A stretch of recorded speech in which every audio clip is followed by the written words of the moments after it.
पास एक वो,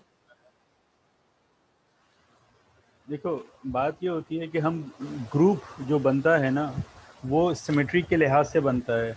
मिसाल के तौर पे तुम लोग जानते होगी कि जो स्क्वायर है, स्क्वायर का जो ग्रुप है वो एस वी वो S four sorry C four V group है ना, राइट? जो तुम लोगों ने पढ़ा होगा सर स्क्रीन स्क्वायर। शेयर कीजिएगा सर, स्क्रीन हाँ, क्या कह रहे हो? स्क्रीन शेयर कीजिएगा सर, उसमें आप लिख लीजिएगा। अच्छा चलो मैं लिख देता हूँ, एक सेकंड मुझे, कहाँ गया वो? अपडेट होने के बाद थोड़ा स्लो हो गया कंप्यूटर। किधर गया वो? वन नोट, वन नोट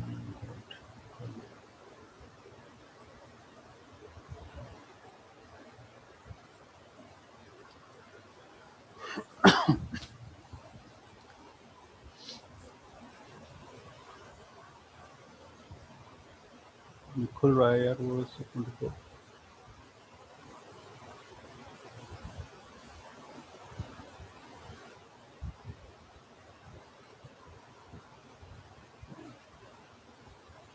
बाज़ दफ़ा विंडोज़ जब अपडेट करती है तो उल्टा स्लो कर देती है चीज़ों को। Okay,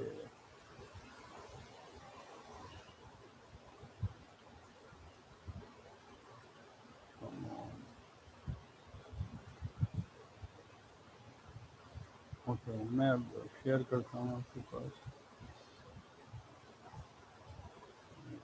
share screen Microsoft. ठीक है, स्क्रीन आ गया आपके पास? आ गया स्क्रीन, सर। स्क्रीन दिखा है, ओके। देखिए मैं ये कह रहा था कि जैसे आपको शायद आपके इल्म में हो कि अगर हमारे पास स्क्वायर होता है, स्क्वायर, राइट,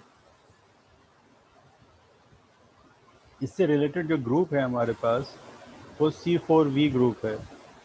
ठीक है, फोर इसलिए कि ये इसके चार रोटेशंस हैं, वी इज इसलिए कि हम इसकी जो वर्टिकल एक्सिस के हवाले से हम जो है वो ले रहे होते हैं, रोटेशन ले रहे होते हैं। इसी तरह जो ट्रायंगल ग्रुप होता है उसको शायद आपको पता हो, for triangle this is called as C3V group. Again the idea is similar कि यहाँ पर उसमें चार जो रोटेशन पॉसिबल हैं, इसमें तीन रोटेशन पॉसिबल हैं कि जिस पे कि आपको सिमेट्री मिलती है। ठीक है, तो अगर आप इसमें से चार में से दो कम कर लें तो वो स्क्वायर की सिमेट्री नहीं रहेगी। ठीक है, इसी तरीके से अगर आप ये C3 है, इसमें से आप अगर कुछ कम कर लें, मतलब 3 के बजाय 2 कर लें या 1 कर लें, तो वो ट्रायंगल की सिमेट्री नहीं रहेगी, या अगर आप बढ़ा देंगे तब भी वो सिमेट्री नहीं रहेगी। तो बिल्कुल इसी तरह के इसकी जो स्क्वायर की सिमेट्री है उसकी करस्पॉन्डिंग ये ग्रुप बेहतर है, क्योंकि ये इसको करस्पॉन्ड कर रहा है। बेहतर क्या, ये करस्पॉन्ड कर रहा है। इसी तरह ट्रायंगल के लिए ये ग्रुप है। तो बिल्कुल इसी तरह SU2 ग्रुप जो है उसके अपने फ़ायदे हैं, और SU6 ग्रुप जो है वो उसके अपने फ़ायदे हैं। SU2 ग्रुप जो बेसिकली आया है, जैसे मैंने आपको बताया कि जो टारगेट था वो तो बेसिकली रोटेशंस थे, राइट। गो के मैथमेटिक्स में तो ये लोग इंडिपेंडेंटली उन चीज़ों को कर चुके थे, लेकिन जब लोगों ने स्पिन जो है दरियाफ्त की, डरा के क्वेश्चन वगैरह आई, और बिल्कुल ये इस्टेब्लिश हो गया कि भाई स्पिन बाकायदा मौजूद है। क्योंकि लेट 1930s तक लोगों को स्पिन के बारे में जो पता चला था, क्योंकि आपको पता है श्रोडिंगर इक्वेशन में तो स्पिन शामिल है ही नहीं, तो वो तो बाद में जब एक्सपेरिमेंट्स हुए तो पता चला कि पार्टिकल्स के पास एक एक्स्ट्रा डिग्रीज ऑफ फ्रीडम भी है जिसको हम स्पिन कहते हैं। तो वो उसके साथ जस्ट मतलब वेव फंक्शन के साथ स्पिन वेव फंक्शन मल्टीप्लाई कर देते थे फॉर मतलब वो कोई श्रोडिंगर इक्वेशन का कोई सोल्यूशन नहीं था। वो तो जब डेराक इक्वेशन आई तो उसमें फिर बाकायदा स्पिन जो है वो एंगुलर मोमेंटम के साथ आई, बन के निकल के आई। ठीक है, तो फिर उसको समझने के लिए भाई उन्होंने कहा भाई जैसे कि एंगुलर मोमेंटम एल का जो नॉर्मल हमारे पास ऑर्बिटल एंगुलर मोमेंटम है उसका अलजबरा है, तो अब वो सिंगल एंगुलर मोमेंटम तो नहीं रही, अब उसके साथ स्पिन भी आ गई, तो वो टोटल एंगुलर मोमेंटम बन गई वो। तो वो इस तरह की चीज़ों को एड्रेस करना चाह रहे थे, तो उन्होंने देखा कि सबसे बेहतरीन चीज़ जो है वो जो ग्रुप जो उसको डिफाइन कर रहा है, या आप सब कुछ भूल जाइए, हम अगर इवन ऑर्बिटल एंगुलर मोमेंटम की भी बात करें तो जो एंगुलर मोमेंटम को जो ग्रुप डिफाइन करता है यानी रोटेशंस को, राइट, वो वो बुनियादी तौर पर SU2 है। और SO3 ग्रुप जो है, जो कि हमारी आम जिंदगी की जो रोटेशन है उसको डिस्क्राइब करता है, वो समझें उसका सब ग्रुप है। ठीक है। और जब आप स्पिन की तरफ जाते हैं तो स्पिन के लिए, चूंकि स्पिन आम रोटेशन नहीं है, तो आप उसको SO3 के ज़रिए से आप रिप्रेजेंट नहीं कर सकते, बल्कि आपको जो SU2 की तरफ जो है वो जाना पड़ता है। ठीक है। तो ये वो मतलब वजूहत थी कि जब हमने, जिसके लिए हमने जो है वो SU2 इस्तेमाल किया। अब चूंकि लोग आइसो स्पिन की बात कर रहे थे, तो आइसो स्पिन, जैसे मैं बार बार कह चुका हूँ कि iso means similar and spin means spin, ये सिमिलर टू स्पिन। तो वो जस्ट वही अलजबरा कर रहे थे जो कि वो स्पिन के साथ था, बस उसका नाम चेंज कर दिया था। तो इस वजह से उस चीज़ को मतलब आइसो स्पिन को डिफाइन करने के लिए, उसके साथ प्ले करने के लिए जो ग्रुप था वो वही था, वो जो SU2 ग्रुप ही था। वो और बात है कि जब हमें मज़ीद क्वार्क्स मिले, यानी कि मज़ीद फ्लेवर्स मिले, तो अब हमारे पास सिर्फ दो फ्लेवर तो नहीं बचे थे ना, दो से ज़्यादा आ गए थे, क्योंकि आपको पता है हमने यू और डाउन क्वार्क को तो आइसोस्पिन असाइन की थी, लेकिन स्ट्रेंज को हमने आइसोस्पिन असाइन नहीं की थी। और जो फर्दर क्वार्क्स मिलते गए तो उसकी भी हमने आइसोस्पिन 0 रखी। अगेन मैं ये कह रहा हूँ कि देखिए, ये नेचर ने नहीं रखा, ये तो हम अपने समझने के लिए कर रहे हैं। और हम असल में हमारे पास डाटा आता है, उसमें हम कुछ पैटर्न्स देखते हैं, उन पैटर्न्स को हम किसी तरह से मैथमेटिक्स में या ग्रुप थ्योरी में, या कहें आप पर्टिकुलरली, हम उसको फिट करने की कोशिश करते हैं कि अगर हम ये डाटा हो तो ग्रुप थ्योरी इसको कैसे डिफाइन कर सकती है। ठीक है। तो एग्जैक्टली लोगों ने ये हरकत की। अब जब उन्होंने देखा कि हमारे पास 6 फ्लेवर्स आ गए बजाय 3 फ्लेवर के, या 2 फ्लेवर के जो कि हमें इनिशियली मिले थे, तो अब जो थी मतलब फ्लेवर फिजिक्स को और उसकी सिमेट्रीज को जो है डिफाइन करने के लिए, क्योंकि देखिए जिस तरह आइसोस्पिन स्पेस होती है ना, क्योंकि ये सारी एब्स्ट्रैक्ट स्पेसेस हैं, इंटरनल स्पेसेस हैं, इसी तरह लोगों ने फ्लेवर स्पेस बना ली, राइट। जैसे कि आइसोस्पिन जो स्पेस हैं, अगर उसमें आप XYZ कर सकते हैं, तो इसी तरह फ्लेवर स्पेस है, वो बेसिकली 6 डायमेंशन है। ठीक। हर क्वार्क एक किस्म का जो है वो है, आई मीन बेसिस वेक्टर है, और उसकी मदद से आप मुख्तलिफ जो, फॉर एग्जांपल आप बैरियॉन्स या और दूसरे इस तरह कंपोजिट पार्टिकल्स बना रहे हैं, उनकी फिज़िक्स आप जो है वो अंडरस्टैंड कर सकते हैं। तो वो चूँकि 6 हम हमारे पास क्वार्क्स थे, तो उसके लिए 6 क्वार्क्स के लिए आप SU2 तो इस्तेमाल नहीं कर सकेंगे। आपको जो सिमेट्री चाहिए तो वो फिर लार्जर ग्रुप चाहिए, तो वो जो लार्जर ग्रुप अवेलेबल था वो SU6 का ग्रुप है। ठीक है। तो क्योंकि ये सारे इन जनरल SUN ग्रुप्स हैं ना, तो वो आप अपने लिहाज से देखते हुए कि कि उस ग्रुप की क्या सिमेट्री होनी चाहिए, या आपके पास जो सिमेट्री अवेलेबल है वो किस तरीके से, किस ग्रुप के ज़रिए से डिफ़ाइन की जा सकती है, तो उसके लिहाज से आप ग्रुप डिफ़ाइन करते हैं। वरना पहले से किसी को पता थोड़ी होता है। मतलब फॉर एग्जांपल स्ट्रॉन्ग इंटरेक्शंस हैं, पहले से तो किसी को नहीं मालूम था कि इसको SU3 जो ग्रुप है वही करेगा, जो डिफ़ाइन करेगा, लेकिन गैलमैन वगैरह ने जब डाटा देखा और गो के खैर ये डाटा से पहले भी ये लोग कुछ ना कुछ इनको हिंट्स मिल गए थे या इनकी इंटुइशन थी। तो आप देखें कि हमारे पास 3 कलर्स हैं, राइट। तो उसके लिहाज से हमारे पास जो बेस्ट अवेलेबल ग्रुप था वो SU3 ग्रुप था। और आप SU3 ग्रुप के ज़रिए से जो क्वांटम क्रोमोडायनामिक्स है उसके आप तमाम जनरेटर्स वहाँ से आप जो है वो हमें निकाल सकते हैं। तो जनरेटर्स की जो रिप्रेजेंटेटिव वो होते हैं 3x3 के मेट्रिसेस होते हैं, वो भी आपको जो लिटरेचर के अंदर मिल जाएंगे, इवन मेरे ख्याल से ग्रिफिथ के अंदर भी दिए हुए हैं। और बहुत मज़े का है कि आप उसको एक दफ़ा निकालना सीखें, आपको ये अंदाज़ा होगा, जैसे कि मैंने आपको शायद बताया, अगर आप लोगों ने एरन कॉलोनी के लेक्चर अगर देखे हों तो शायद आपको अंदाज़ा हो गया हो कि ये अगर आप SU2 के जनरेटर निकालना सीख गए कि ये कैसे निकाले जाते हैं, तो फिर SU3 के निकालना बहुत ज़्यादा ट्रिकी नहीं है, उसी की जनरलाइजेशन है। और फिर जब आप जैसे जैसे हायर ग्रुप्स में आप जाते हैं, तो उसी जनरलाइजेशन को ही हम मतलब उन्हीं बेसिस जो आपके पास, जो आपने मैट्रिसेस सीखे होते हैं बनाना, उसी को जनरलाइज करते चले जाते हैं। क्योंकि जो आपको याद होगा वो जो हमने स्क्वायर के लिए जो हमने ली थी मिसाल, हमने उसको 4 जो है डायमेंशनल एक वेक्टर्स लिए थे ना, जैसे हमने कहा था 1 0 0 0 फिर 0 1 1 0 1 0 0 एंड सो ऑन। तो इस तरह की चीज़ें हमारे हाथ में होती हैं, तो हम उसकी डायमेंशनैलिटी तो अपने लिहाज से सिमेट्री को देखते हुए कम या ज़्यादा कर सकते हैं, और उनकी मदद से हम मैट्रिसेस जो है वो हम बना सकते हैं। इसमें बस एक चीज़ रह जाती है जो थोड़ा सा ग्रुप थ्योरी का हिस्सा होता है, जो आप लोग शायद आमतौर पे नहीं पढ़ पाते, वो ये होता है कि क्या नाम कैज़मियर ऑपरेटर्स जो है कैसे बनाए जाएं।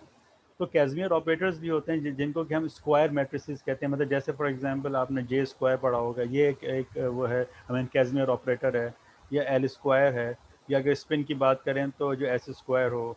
ठीक है, तो इसके कुछ फार्मूले हैं कि अगर आपके पास SU2 अगर ग्रुप है तो उसमें एक जो है वो होगा, काज़मियर ऑपरेटर होगा, और अगर आपके पास SU3 है तो उसमें 2 होते हैं काज़मियर ऑपरेटर। तो अगर आपने इन जनरल अगर फॉर एग्जांपल आप 8, क्योंकि आपको मालूम है ना कि किसी भी SUN ग्रुप के अंदर जो है वो एन, सॉरी कैपिटल एन होना चाहिए, has an square minus 1 generators.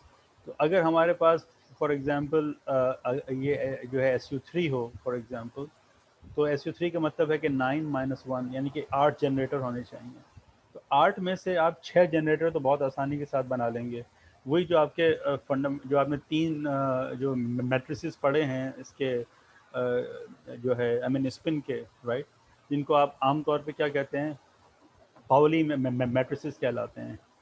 Pauli matrices जो आपने जो है देखे हैं अब तक, तो उन्हीं के साथ प्ले करके हम 8 में से 6 बना लेते हैं।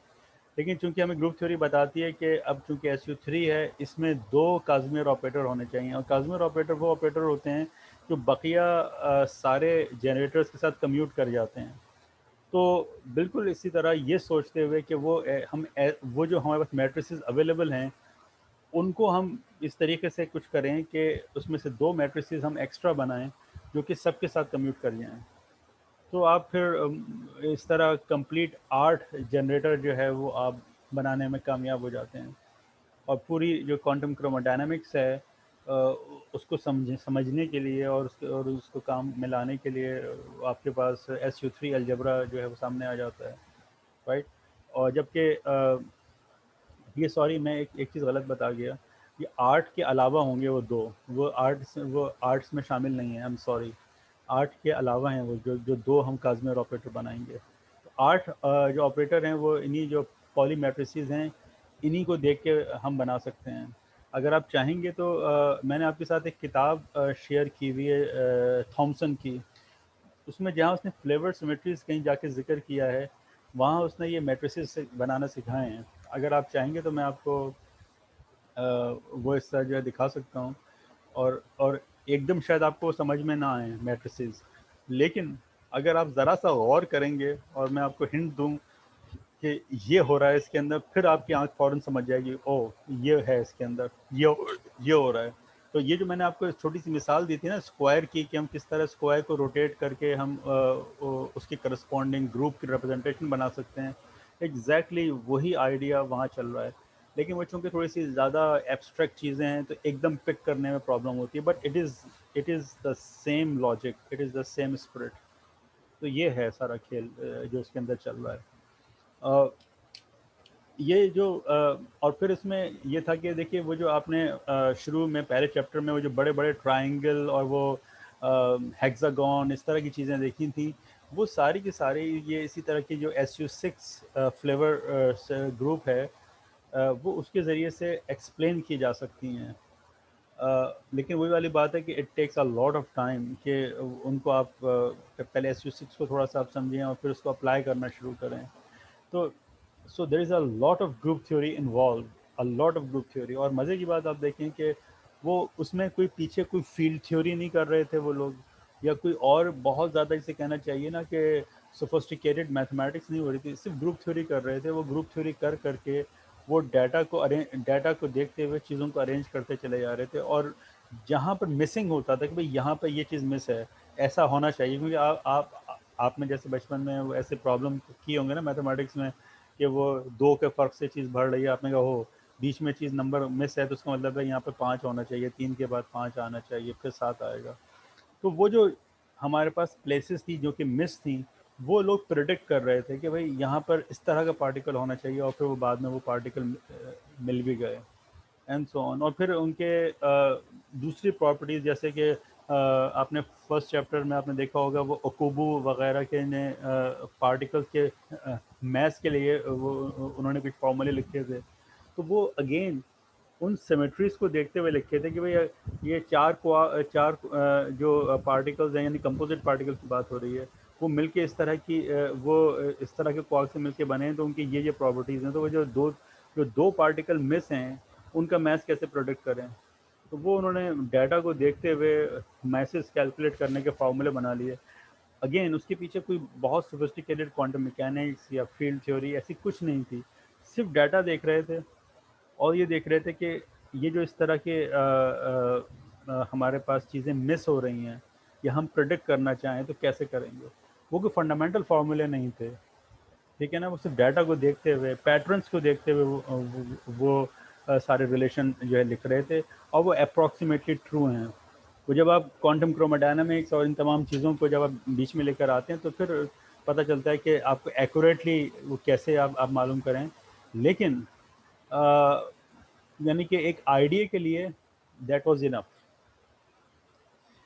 तो ये है। अब इसी में जो ग्रिफिथ का जो 5वां चैप्टर है उसमें ये चीज़ें उसने और ज़्यादा डिटेल में दी हुई हैं, लेकिन वो नॉर्मली वो इतना ज़्यादा हो जाता है कि आप एक सेमेस्टर में उसको नहीं ले पाते हैं, तो वो अक्सर वो depending upon the test and sometimes के उसको आप आगे के लिए जो है छोड़ देते हैं कि जब आप अगर आगे जाके आप पढ़ना चाहें और आपका जो है क्या नाम है ग्रुप थ्योरी के साथ इतना इतना एक्सपोजर हो जाए तो फिर आप वापस आएँ और फिर देखें कि ये चीज़ें किस तरह से होती हैं।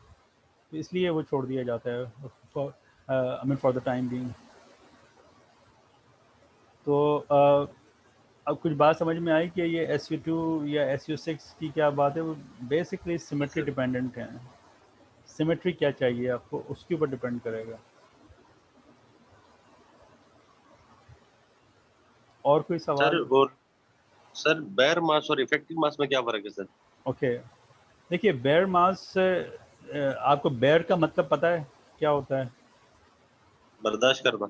नहीं, ये तो ये है। देखिए, एक होता है वर्ड आपने सुना होगा बेयरफुट।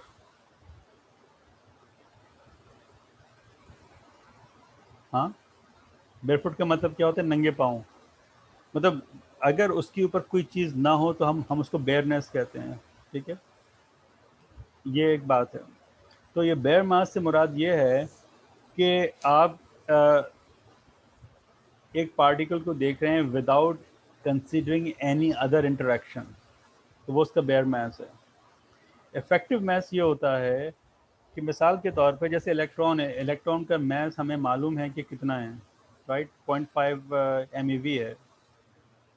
ये इसका बेयर मास है, या जिसका आप रेस्ट मास भी आप जो है वो आई मीन कह सकते हैं। लेकिन क्या होता है कि जब आप इसको इसी इसी इलेक्ट्रॉन को जब आप सॉलिड स्टेट फिजिक्स में आप देखते हैं तो बाज़ दफ़ा जो वहाँ पर चूँकि मल्टी पार्टिकल जो है उस सिस्टम के अंदर इन्वॉल्व हैं, तो उन इंटरेक्शन की वजह से उसका एग्जैक्ट मास 0.5 नहीं रहता, इंटरेक्शंस की वजह से। क्योंकि देखिए याद रखें कि इंटरेक्शंस जो हैं वो एनर्जी रखते हैं, राइट, और एनर्जी की वजह से आपका मास आगे पीछे हो जाता है। लेकिन ये हरगिज़ भी उसका जो असल मैस है उसको डिस्टर्ब नहीं कर रहा, बस चूंकि एनर्जी जो है वो मैस की तरह से अपीयर हो सकती है ना, तो इस वजह से क्या होता है कि इंटरेक्शन वगैरह की वजह से उसका जो अपरेंट मैस होता है वो 0.5 MeV नहीं होगा, हो सकता है उससे कुछ ज़्यादा दिखाई दे आपको। तो उसको हम फिर अपरेंट मैस या इफेक्टिव मैस कहते हैं। ये होता है, उसका असल मैथ से कोई ताल्लुक़ नहीं होता। ये इंटरेक्शंस की वजह से उसका मैथ आपको ज़्यादा दिखाई दे रहा होता है। और और सर और ये और, और, और ये किसी भी पार्टिकल के साथ हो सकता है। और वो इसी वजह से होता है कि वो उसका इन्वायरमेंट का उसके ऊपर असर हो रहा होता है। इन्वायरमेंट से मुराद वो नहीं कि वो दरख्त और वो परिंदे वगैरह, वो वाला इन्वायरमेंट की बात नहीं हो रही है। मतलब वो सॉलिड, मतलब आपके पास एक सिस्टम है, राइट। जैसे कि फॉर एग्जांपल मैंने आपको मिसाल दी कि सॉलिड स्टेट फिजिक्स की, कि आपके पास फॉर एग्जांपल कोई आयरन बार है, आप उसके अंदर की किसी पार्टिकल को देखना चाह रहे हैं, लेट्स से इलेक्ट्रॉन को देखना चाह रहे हैं, तो वहाँ पर उसको जो इंटरेक्शंस, उसको जो फॉर एग्जांपल जो दूसरे इलेक्ट्रॉन से उसका इंटरेक्शन हो रहा है, कुछ प्रोटॉन्स होंगे, यानी कि जो जो आयरन के एटम्स होंगे उसमें उसमें यकीनी तौर पर न्यूक्लियस है, न्यूक्लियस के अंदर प्रोटॉन है, तो वो उसके साथ इंटरेक्ट कर रहे होंगे। तो इंटरेक्शन की वजह से कुछ जो जो जो पार्टिकल के मैसेज होते हैं वो चेंज हो जाते हैं, तो उन्हें हम इफ़ेक्टिव मैस कहते हैं। आप लोगों ने ये सॉलिड स्टेट फिजिक्स में ये आइडियाज़ नहीं पढ़े हैं क्या? सर इफेक्टिव मैथ्स वगैरह नहीं पढ़े हैं। रियली? दैट्स स्ट्रेंज, क्योंकि ये तो बहुत कॉमन आइडिया है सॉलिड सर स्टेट फिजिक्स में। यस, पूछें। सर डीजे डीजे ग्रिफिथ आगे आके सर दो सवाल उठाता है 136 पेज में अच्छा, बुक में। क्या सर मैं कहता है? रीड करता हूँ sir. Why 136। does the binding why does the binding of quarks into hadron increase their effective mass by about 35 MeC square?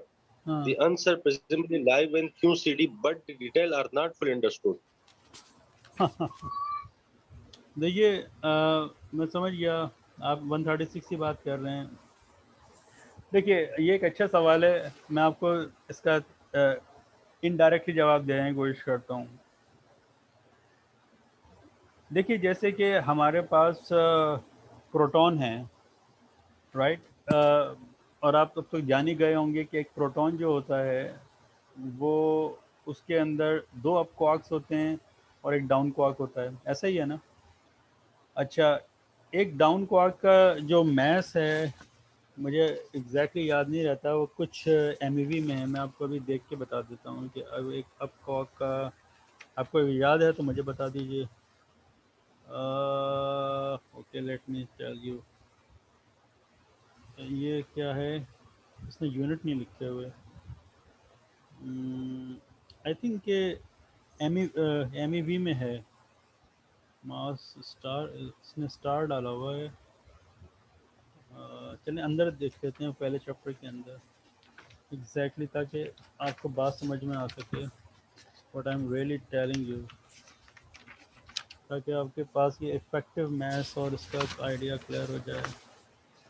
बाज़ दफ़ा तो ये लिख देते हैं मैसेज, क्योंकि ये जो मैसेज हैं ये टेक्नोलॉजी के साथ साथ हमारी इनकी अंडरस्टैंडिंग बेहतर हो रही है।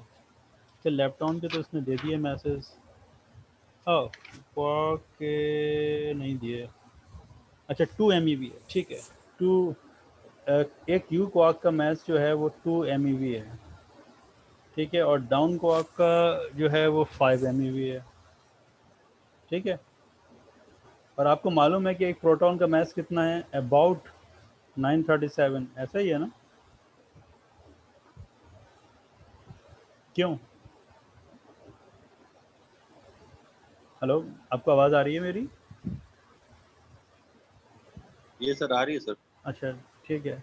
मैं ये कह रहा था कि अब आप यहाँ देखिए कि अगर आप इन तीन क्वार्क्स को अगर आप मिलाएं, तो दो और दो चार, चार और पाँच नौ, 9 MeV इसका मैस होना चाहिए, लेकिन प्रोटॉन का मैस जो है वो 937 है। तो where does the extra mass come from? तो जो हमारे पास एक्स्ट्रा मैस जो आ रहा है वो बेसिकली कहाँ से आ रहा है, उसका जो सोर्स है वो बहुत इंटरेस्टिंग है। मिसाल के तौर पे ये मेरा एक सेकंड, देखिए, हमारे पास जो बाइंडिंग एनर्जी सर होगा सर। एग्जैक्टली exactly, लेकिन it is more than binding energy. यकीनी तौर पर बाइंडिंग एनर्जी है, लेकिन मैं थोड़ा सा आपको एक कॉन्सेप्ट देना चाह रहा हूँ कि ये क्या प्रॉब्लम है, ये इतना सिंपल क्यों नहीं है, ये क्यों कह रहा है कि हमें डिटेल के बारे में भी थोड़ा सा वो है।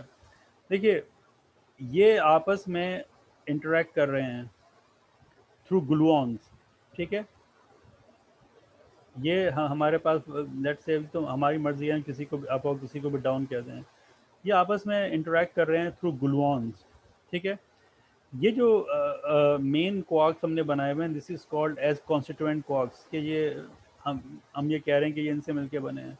But these quarks are not the only quark, क्योंकि अगर आप पहला चैप्टर देखें उसमें उसने बताया हुआ है कि इन्हीं एक प्रोटॉन के अंदर 4 क्वार्क भी हो सकता है, बॉटम, टॉप, स्ट्रेंज, इस तरह के क्वार्क्स भी हो सकते हैं, टॉप भी हो सकता है। लेकिन अगेन वो क्या हो रहा होगा कि जैसे कि मिसाल के तौर पे ये जो हमारे पास ग्लूऑन फील्ड है, राइट, इसके अंदर क्वांटम फ्लक्चुएशन हो रही है, और क्वांटम फ्लक्चुएशन होने से ये थोड़ी देर के लिए ये क्वार्क एंटी क्वार्क पेयर के अंदर जो है वो जो है तब्दील हो गई।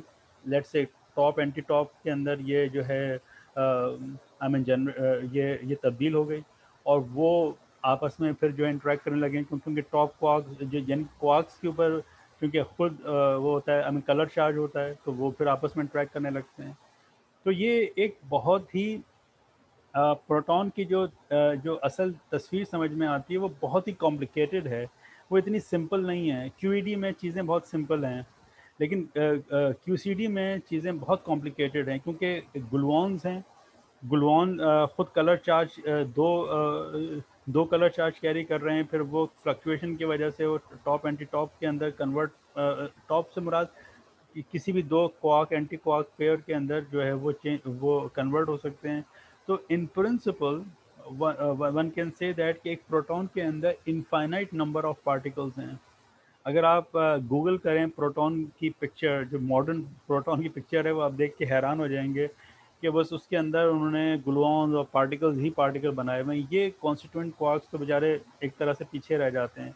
तो ये जो एक्स्ट्रा क्वार्क्स हमें दिखाई दे रहे होते हैं, या हो सकते हैं, या हमारा ख्याल है कि होते हैं, और ये बाकायदा एक्सपेरिमेंट्स ने साबित कर चुके हैं, तो उन्हें हम कहते हैं सी क्वार्क। जिस तरह समंदर होता है ना, तो वो बेसिकली सी क्वार्क कहलाते हैं। आप ग्रिफिथ की जो पेज नंबर 42 पे फिगर 1.11 है, उसमें यही चीज़ उसने बताने की कोशिश की है कि प्रोटॉन का जो स्ट्रक्चर है वो इतना सिंपल नहीं है।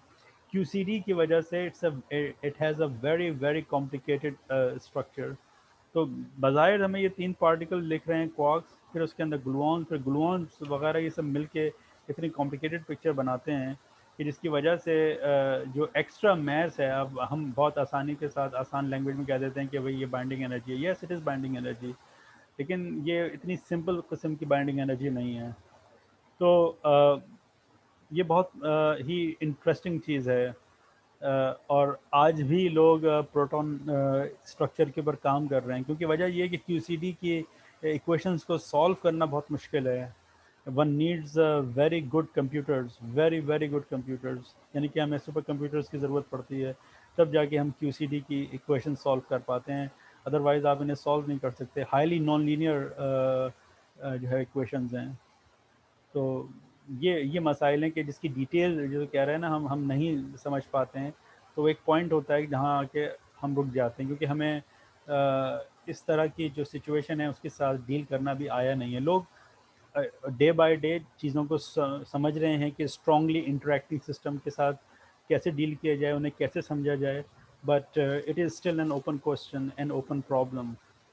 जैसे कि अभी आपने ग्रिफिथ में पढ़ा होगा, क्वार्क कन्फाइनमेंट है, ये एक ओपन प्रॉब्लम है। अगर आप सॉल्व कर देते हैं तो आपको एबल प्राइज़ मिल जाएगा, जो कि मैथमेटिक्स का बहुत बड़ा प्राइज़ है। इवन हो सकता है शायद नोबेल प्राइज़ भी मिल जाए कि अगर आप इतनी फंडामेंटल प्रॉब्लम सॉल्व कर दें। हमें मालूम है कि कन्फाइनमेंट है जिसकी वजह से क्वार्क आपको अलहदा नहीं मिलते, but nobody has proven it using mathematics. We have observation that we can't find any you know uh, individual quark because of confinement, but can you prove it mathematically? तो इसके बाद अभी तक हमारे पास कोई इसका प्रूफ नहीं है। तो ये बातें हैं। तो QCD is a very very complicated theory. यही वजह है कि सबसे आखिर में जाके ये सामने आई है। So did I answer your question? Yes sir, अभी एक और क्वेश्चन वो रेज कर रहा है सर। हम्म सर वो कह रहा है कि why do the bare quarks have the particular mass they do, is there some pattern हाँ here? To this question the standard model offer no answer. हाँ, यस, यू आर राइट। मिसाल के तौर पे जैसे मैंने अभी आपके सामने रखा कि अप क्वार्क का मैस टू MeV है, और डाउन क्वार्क का 5 MeV है। इसी तरह आप स्ट्रेंज, टॉप, बॉटम की तरफ जाते चले जाएं। यानी कि आप ये देखिए, मैं आपको छोटी सी मिसाल दूं। अप क्वार्क का मैस जो है वो 2 MeV है, ठीक है, ऑन दी अदर हैंड अगर आप इसको कंपेयर करें टॉप क्वार्क से, टॉप क्वार्क का mass 100 almost 173 GeV, GeV not MeV, GeV. GeV का मतलब होता है 10 to the power 9 electron volt, और उसका मतलब तो होता है 10 to the power 3 electron volt, M का मतलब, राइट। इसका मतलब क्या है कि ये इससे 1000 गुना हैवी है। How on earth and why on earth, कि क्यों है ऐसा, एंड नोबडी नोज। बाकायदा पार्टिकल फिजिक्स में एक पूरी कम्युनिटी है जो पार्टिकल के मैथ मैट्रिसेस के ऊपर काम करती है, कि वो कि मुख्तलिफ़ तरीक़ों से सिमेट्रीज़ लगा के, फॉर एग्ज़ाम्पल क्योंकि ग्रुप थ्योरीज तो इन लोगों को आती है, तो वो मुख्तलिफ़ ग्रुप थ्योरी लगा के इन पार्टिकल के जो मैसेज हैं उनको समझने की कोशिश करते हैं कि वो क्या मैकेनिज़्म हो सकता है कि जिसके ज़रिए से हम ये एक्सप्लेन कर सकें कि ये पार्टिकल के ये मैसेज हैं। वो ठीक है कि हिग्स मैकेनिज़्म जो है वो फंडामेंटल मैकेनिज़्म है कि जिसके ज़रिए से हम ये समझ सकते हैं कि पार्टिकल्स मैसेज कैसे हासिल करते हैं। That's we know from the Higgs mechanism, but we don't know why an electron has a mass of 0.5 MeV, and why a muon has mass of, for example, about 200 times the जो electron का mess है उसके मुकाबले में। तो ये बात हमें नहीं मालूम है। इसी तरह क्वार्क्स के जो मैसेज हैं, we don't know why do they have the masses they have. We know right now only one thing, that because by using Higgs mechanism we can explain how fundamental particles get their masses, but we don't know why top quarks is so heavy and why up quark or down quark are so light. We don't know. इसी तरह जो neutrino message हैं, अब तो हमें पता चल गया है कि न्यूट्रिनो मैस रखते हैं। जब सलाम वगैरह ने 1960s में स्टैंडर्ड मॉडल लिखा था तो उस वक्त तक न्यूट्रिनो मैसलेस थे, और एक अरसे तक हमें उनके मैसेज के बारे में कोई मालूमात नहीं थी। तो 1990s वगैरह में जाके जब पूरी तरह जब हमारे पास ऐसे एक्सपेरिमेंटल फैसिलिटीज़ थी, तब हम मतलब गो कि उससे पहले एक आध न्यूट्रिनो में हमें मिल चुका था जिसका हमें अंदाज़ा हो गया था कि उनका मैस है। लेकिन सही मानों में हमें 1990s में जाके पता चला है, और ऐसे एक्सपेरिमेंट्स हुए और ऐसी फैसिलिटीज़ थी कि जिसके ज़रिए से हमें न्यूट्रिनो के मैसेज का हमें अंदाज़ा हुआ कि ये मैसलेस नहीं है, but they have mass. Still there are upper limits, right. Exactly कहना मुश्किल है, अपर लिमिट्स हैं, ज़ीरो नहीं है, लेकिन एक ख़ास हद तक हम ऊपर जा सकते हैं, इससे ज़्यादा नहीं होगा। तो वो जैसे जैसे एक्सपेरिमेंटल फिज़िक्स और तरक्की कर रही है, टेक्निक्स तरक्की कर रही हैं, आइडियाज़ आ रहे हैं, तो वो हम ज़्यादा से ज़्यादा प्रिसाइजनेस की तरफ जा रहे हैं कि न्यूट्रिनोज़ का मैथ कितना है, राइट, जो कि स्टैंडर्ड मॉडल हमें न्यूट्रिनोज़ हैं। लेकिन but we don't know, we do not have any mechanism, experimentally proven mechanism कि जिसकी वजह से हम ये बता सकें कि न्यूट्रिनो के ये मैसेज क्यों हैं, राइट। याद रखिए स्टैंडर्ड मॉडल में इसका कोई आंसर नहीं है। हमें बियॉन्ड द स्टैंडर्ड मॉडल जाके, जैसे हम पार्टिकल फिजिक्स के लैंग्वेज में उसको सीसॉ मैकेनिज्म कहते हैं या इन्वर्स सीसॉ मैकेनिज्म कहते हैं, जिसके ज़रिए से हम न्यूट्रिनो के मैसेज जनरेट कर सकते हैं। But the problem is experimental verification नहीं है अभी तक। जब तक एक्सपेरिमेंटल वेरिफिकेशन ना हो, आपको पता है वो चीज़ें काबिल कबूल नहीं है। तो ये it is an still an open question कि आप न्यूट्रिनो के मैसेज का जो ओरिजिन है वो आप कैसे एक्सप्लेन करेंगे, एक बात। और इन जनरल जो हमारे पास क्वार्क्स हैं, लेप्टॉन्स हैं, इनके यही मैसेज क्यों हैं, we don't know. People have spend their whole lives. मेरे जो पीएचडी कमेटी मेंबर था, आई मीन उसका नाम था स्टीफन बार, वो ग्रैंड यूनिफाइड थ्योरीज का one of the leading expert था। उसका फ्लिप्ड SU5 उसने 1980s में दिया था। उसकी पूरी ज़िंदगी गुजर गई थी इस तरह की चीज़ों को एक्सप्लेन करने में। बट अब तो वो रिटायर भी हो गया, आराम कर रहा है, लेकिन he has no definite answer. लोगों ने ज़िंदगियाँ जो है गुजार दी हैं। अब इवन ये सवाल उठता है कि इलेक्ट्रॉन का जो के ऊपर चार्ज है, फॉर एग्जांपल, वो यूनिट चार्ज क्यों है, राइट। क्वार्क्स के ऊपर जो हम चार्ज कहते हैं ये 2/3 है या -1/3 है, ऐसा क्यों है? इसका जवाब हमें मिल जाता है, और वो है ग्रैंड यूनिफाइड थ्योरीज से। जो जो SU5 ग्रैंड यूनिफाइड मॉडल है या SO10 ग्रैंड यूनिफाइड मॉडल है, इसमें इस सवाल के जवाब मौजूद है लेकिन प्रॉब्लम है कि अभी तक हमें जो ग्रैंड यूनिफाइड थ्योरीज की जो दूसरी प्रेडिक्शंस हैं वो अभी तक हमें नहीं मिली हैं, like proton decay for example.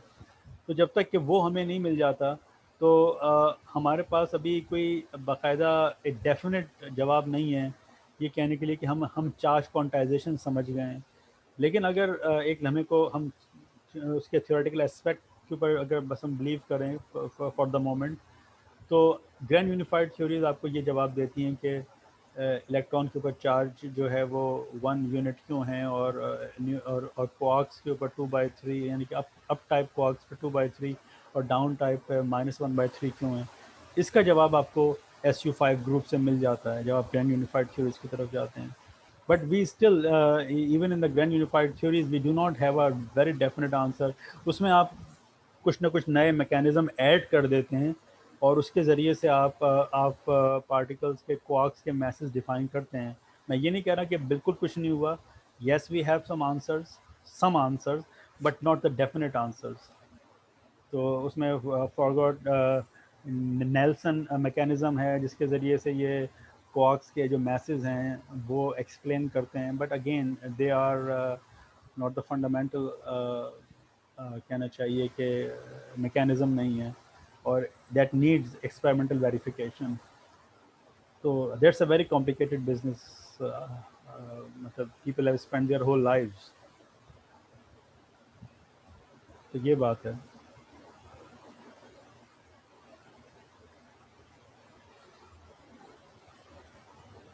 Any question?